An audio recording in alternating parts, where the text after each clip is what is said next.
mortality. Because one day in the near future, somebody will be standing here holding your own candle. It may be in 10 years to come or 20, I don't know. But one day, somebody will be standing here holding your own candle. So while giving thanks to God for their life, we also are reminding each other of our own mortality. The third thing we are doing when we are hosting a service of remembering the dead is that we are declaring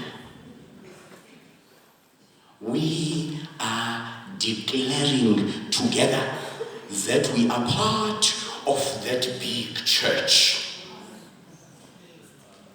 We are declaring that we are part of that big church that consists of two elements. The church militant, this one, and the church triumphant, that one. The church of God is not complete when these two elements, when one or either of these two elements is not there. The church to which we belong is a church that has members here, members of the church militant, and members there, members of the church triumphant.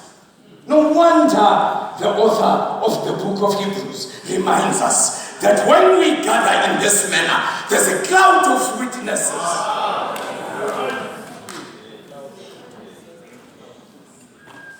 That joins with us in worship. Snelifu Lamangi. Asunodile. That when we sing these songs here, they join in the chorus. And when we say amen here, so they say amen. So we are part of a church. Hallelujah.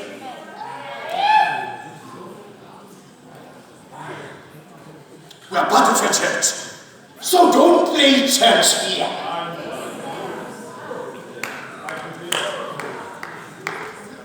Don't play church here. Because what you do here has witnesses over there. Those grandmothers whose names were mentioned here, those daughters and sons whose names were mentioned here, are in the church.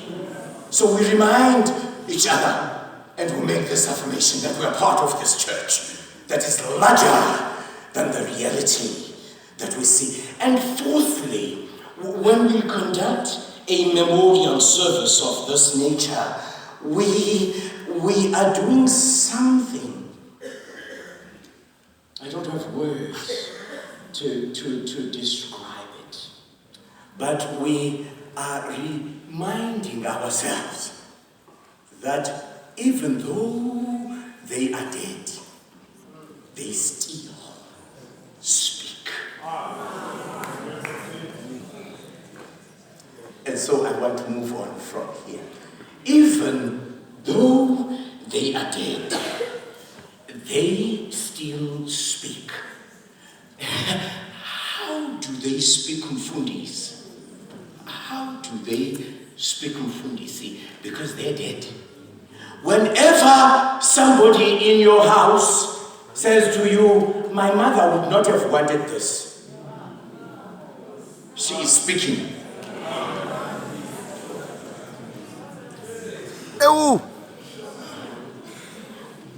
Somebody will just once in a while just say to you, you know what, Dad would not have liked you to do this.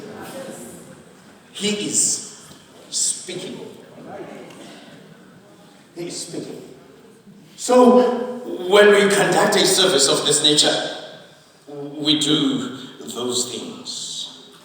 The reason why I am saying God didn't tell me about these things he just has said here is because I was struggling to kind of bring together a message for this service. And then something came to my mind, and I was given a theme, a journey with the Waymaker.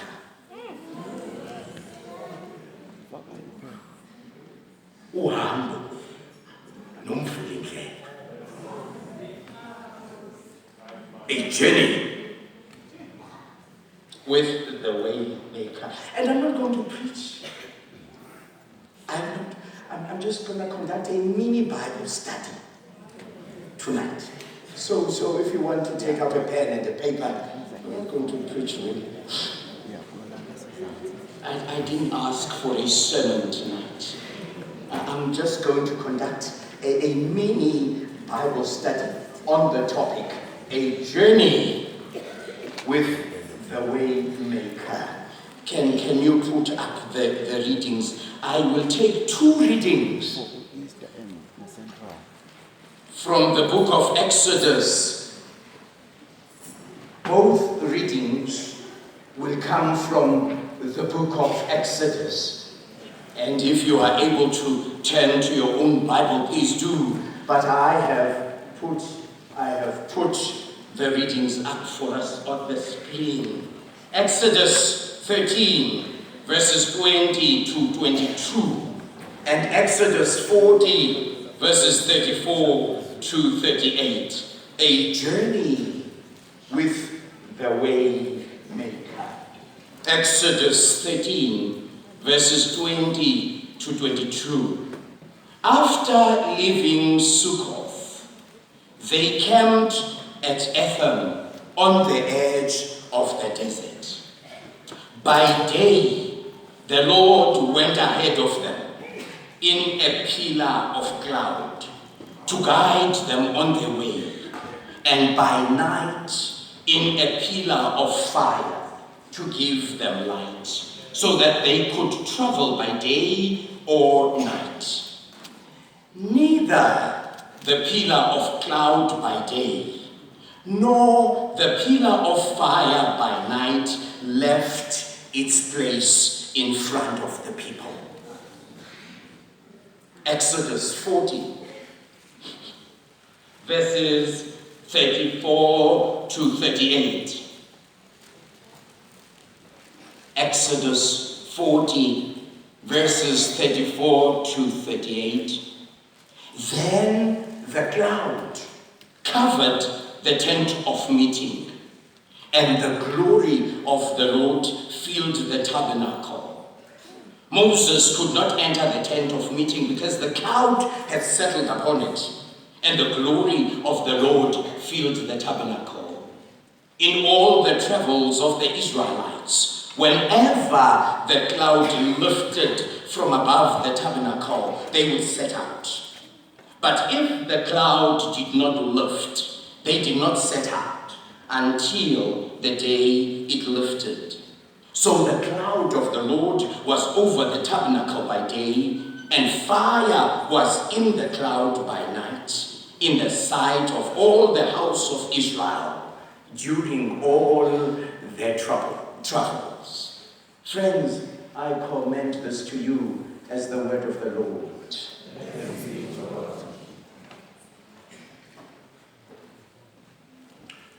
Mongameli, in the light of your theme for this Easter weekend, a journey of faith from death to resurrection, I have designed this service and its message not in the conventional manner that we usually conduct services of this nature.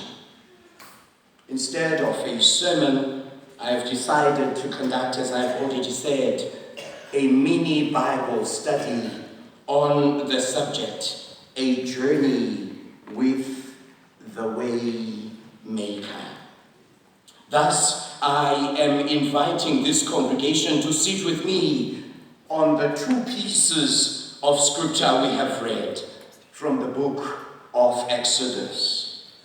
We shall extrapolate certain lessons from the historical pilgrim people of God known as Hebrews and apply those lessons to our contemporary pilgrimage of faith. The one thing that we should take with us tonight from this service is that all of us are on a journey to a destination already determined. Pause. All of us are on a journey to a destination already determined. And the destination determiner is the one thing we need in order to navigate our way to the destination. Did you hear me? On a journey, already destination determined. And the navigator on the journey is the owner of the destination. So don't make a mistake of trying and getting onto the journey alone, because you will be lost for life.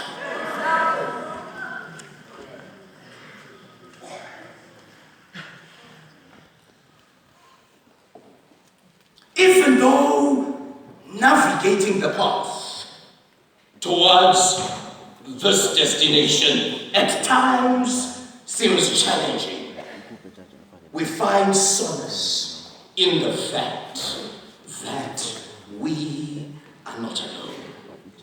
Right on the journey with us is a pathfinder. Right on the journey with us is a pathfinder who not only becomes our navigation instrument along the way, but also becomes our preserver of life. So that's all we should hold from this service tonight.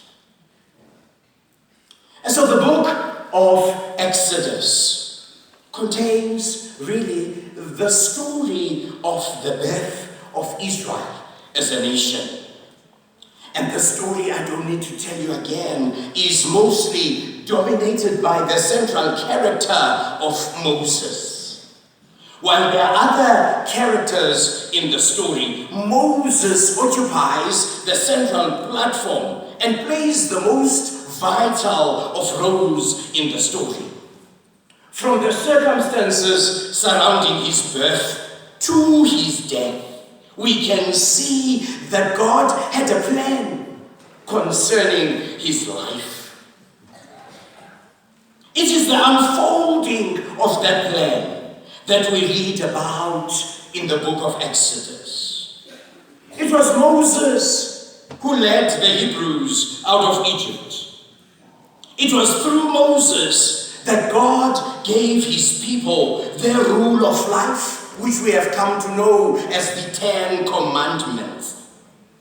In the book of Exodus, and through the eternal plan of God in Moses' ministry, we are able to discover a God who can be known, a God whose hand can be seen at work in the affairs of humankind, a God who consumes and completely destroys the powers of darkness and evil that oppress his people.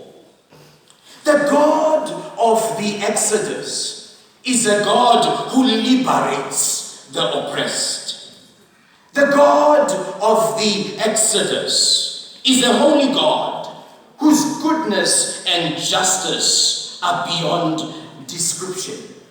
The God of the Exodus is a God who calls his people into a relationship of obedience and trust and complete dedication to him. The God of the Exodus is a God who sets people free. He tells the nation in Exodus 20, verses 2 to 3, I am the Lord your brought you out of Egypt, out of the land of slavery. And then he says, you shall have no gods. You shall have no other gods before me. I'm going to talk about the gods of the land of Palestine. So that you understand why you should not have other gods. I'm going to talk about that. The word Exodus means to depart. It means to exit. It means to go out. And so if you're sitting here thinking that you're in a tight corner where there's no room for you to maneuver, I have come to present you a way out. There's an exit. If it's not the gate, it could just be a door. But there's always an exit. If it's not a door, it could just be a window. But there's always an exit.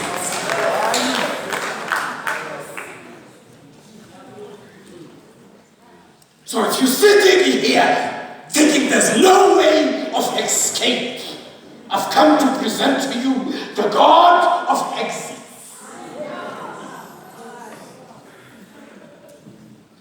The God of the Exodus. I don't have time to tell you of all the stories I know, but I have just come to introduce to you the God of exits.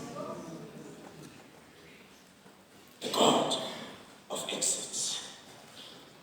As a result, the trust of the message of the book of Exodus is the departure of Israelites from Egypt to the promised land. And mind you, read the book very well. It is not just a departure that is geographical, that is a people moving from one place to another. It is a departure that encompasses the wholeness of the human experience. It is a political departure. It is an economic departure. It is a spiritual departure. It is a religious departure. It is a psychological departure. Because there is a danger when people depart in pieces. When certain parts of their being depart and other parts are still stuck. Don't you know? They had left Egypt. But along the way, it was discovered that they just left physically, but their mind.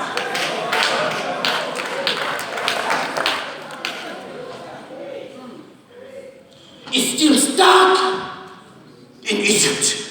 And they started complaining, why did you take us out? Because it was better where we were.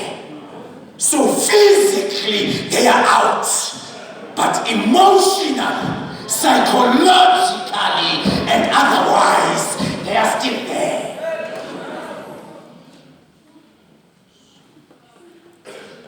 So it's not just about you changing location. Hey.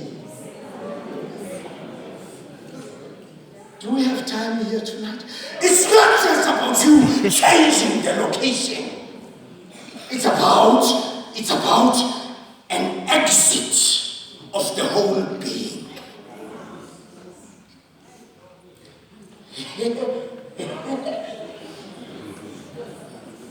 She has left this toxic relationship. And it is 10 years since she left it. Yet she cannot make any meaningful progress because she is still stuck in the 10 years.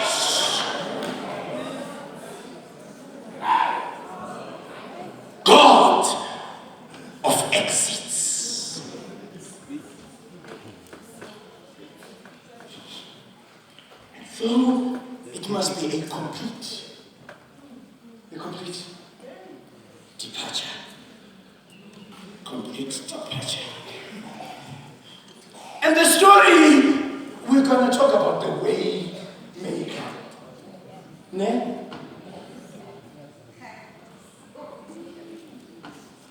The story begins in Egypt after the death of Joseph. You know Joseph?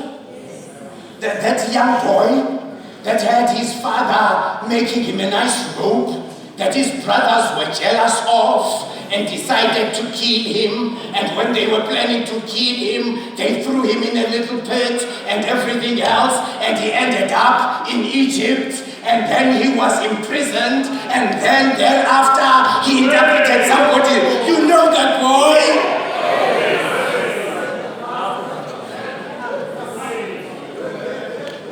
Aren't we talking about the Waymaker? And then the boy came out of prison and became the Prime Minister of Egypt. And then there was famine in the land, 7 years of bounty and 7 years of drought. And his father hears that there's food in Egypt and sends his brother. You know Joseph?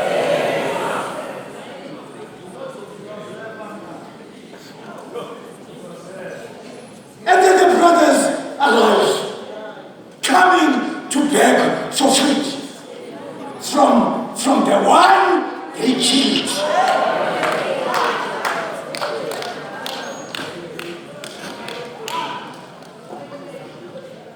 From the one they killed. They killed. When they sold him, they took his robe and dumped it in the blood of a goat and sent it back to his father and said animals had eaten him. So they killed him. He's dead. He's dead. Yet God is sending them back to beg for food from the one who is dead. And then you know the story was. And then Joseph died. And then Joseph died in Egypt. And then the Pharaoh. Pharaoh is not a name of a person.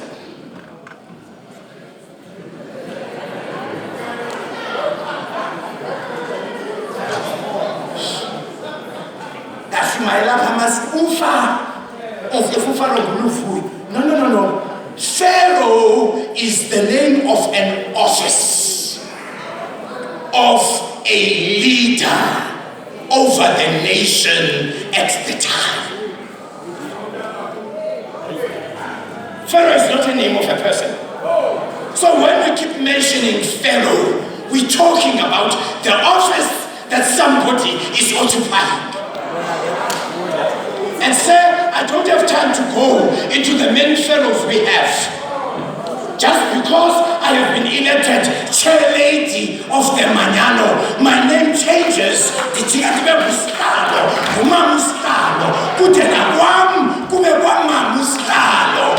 not my name.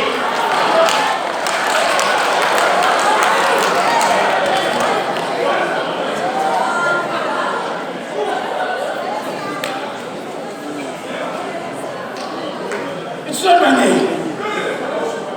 It's just an office with functions and responsibilities. So don't turn an office into your identity.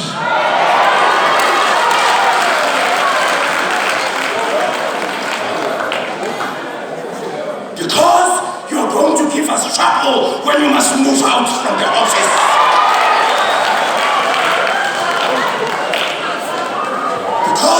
When we move you out of the office, which you had thought was your identity, you would think that we are removing the very essence of your being. Gandhi, we are just relieving you of the responsibility of the office.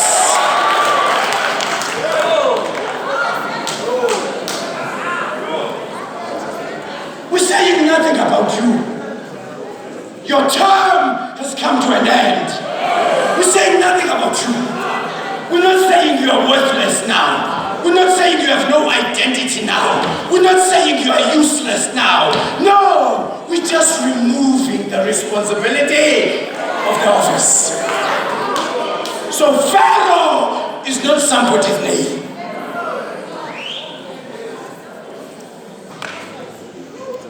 Pharaoh is an office. And so when God deals with Pharaoh, he is not dealing with the bloke that is occupying the office. He is dealing with the kingdom.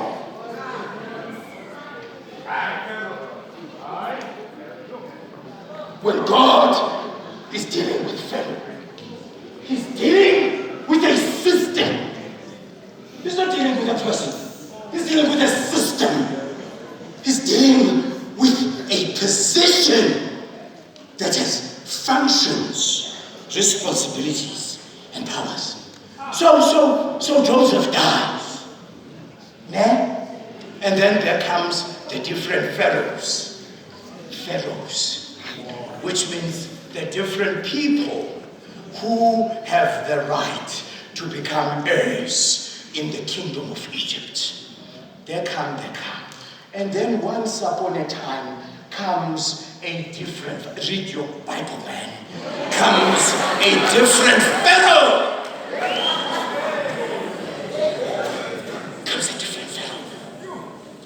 And the Bible in Genesis tells me that this new bloke, Pharaoh, in this office, knew nothing about Joseph.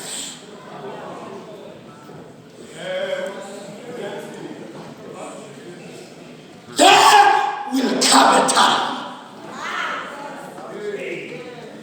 when the new leader knows nothing about the name Dumisonono. There will come a time. There will come a time where they will ask, who was he? By the way, why you make a Tony? Baba Gata, please. Hi man. And that was the breaking moment of the covenant between the Egyptians and the Hebrew people. That's why you should remember your people. Because the moment you forget your dead grandmother, the moment you forget your dead uncle, the moment you forget your aunt, there is the moment of the break of the covenant. And the lineage of the generations to come is broken. So have a family tree. Not to worship them, not to bow before them, but to always remind yourself, this is where I come from. This is where I come from.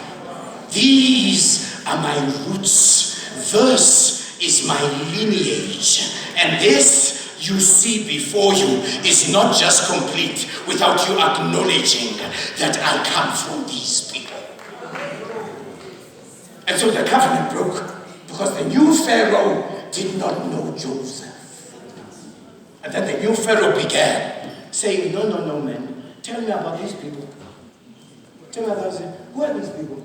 No. These people are descendants of Joseph. There was once a time when there was famine in the land. And Joseph had been a slave to Egypt. He was born of another nation. And he came here under those circumstances we mentioned. And then when the famine took place, his father then came, and his brothers then came, and his family then came. And all the kings of the time who knew who he was, who knew how good he was, who knew how faithful he was, who knew how honest he was, honored him and said, because you are connected to Joseph, we will forever look after those who are connected to you. Some of you are beneficiaries of favors, not because of what you have done,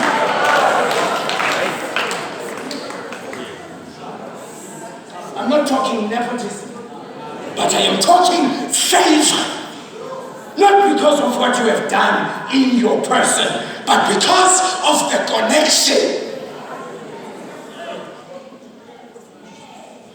to a particular lineage. And somebody says, just because I know her grandmother, she will never go hungry while I am still alive. Just because I know her parents, she will never suffer while I am still alive. Just because I know the home she comes from, she will never struggle for as long. You are beneficiaries. And so Israelites lived in Egypt as beneficiaries.